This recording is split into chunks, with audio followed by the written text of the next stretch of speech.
Parisian couture would influence how thousands of ordinary women dream and live. But fashion needs a new leader, a figurehead.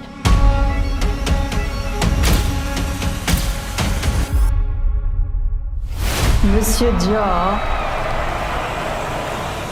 Hi, thank you so Hi, much. John, it's nice to meet you. my pleasure. So I'm just gonna jump right into it because I know I am allotted, but so much time with you. So my first question for you, did you know who Lucien Lelong was before you started filming? And how familiar were you with his role in the world of French fashion during World War II and post-war?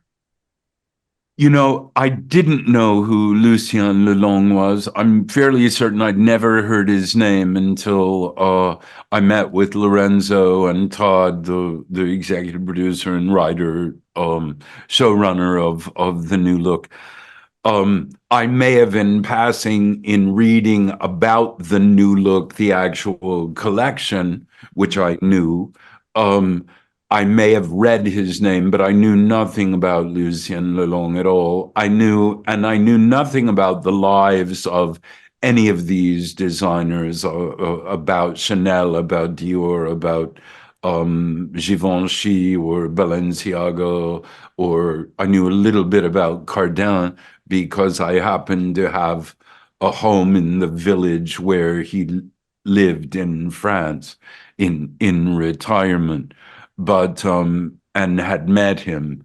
But I knew nothing really of their personal lives. I knew about the occupation and had read a fairly considerable amount about the Nazi occupation of France and of Paris, but I knew nothing about these designers' personal lives. I focused always on what they did. I knew a little bit about Balenciaga, but just what I'd learned from having a book of Balenciaga and being at the Balenciaga Museum once. Interesting, interesting. So talk to me a little bit about his relationship with Christian Dior. And what is the dynamic there? It seems like there's definitely an investment that he has with him, Sure. personally and professionally. So talk to me a little bit about that. Well, I think Lelong was not a designer. He had a fashion house, but he I think he was very gifted at recognizing people who were gifted, really gifted, Mhm. and he had great designers that came through his fashion house. All of them, most of them, I just named, so I won't do that again. But I think his relationship with Dior was a little bit father son, was a little bit with an errant, maybe sometimes truculent, maybe sometimes recalcitrant, but very, very talented and very, very hypersensitive person. And someone who had a spectacular talent and a slight inclination to sabotage that talent. Uh, I think we could say about Dior in this series.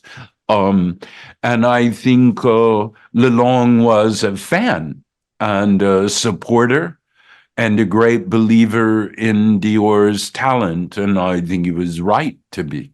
Um, and Lelong was also someone who made compromises that I'm sure he did not like at all in order to keep his fashion house going and his business going and keep his employees uh, fed and clothed. Uh, and he was also the person probably most responsible for being able to delay and dissemble in order to keep the Nazis from moving the entire French fashion industry to Berlin. So I think if he's remembered in history, which probably he won't be, but if he is, he'd be remembered for that because all of those houses still exist. And they're all pretty much worldwide names long after the designers were the designers for those houses. They probably each had 10 designers each since then.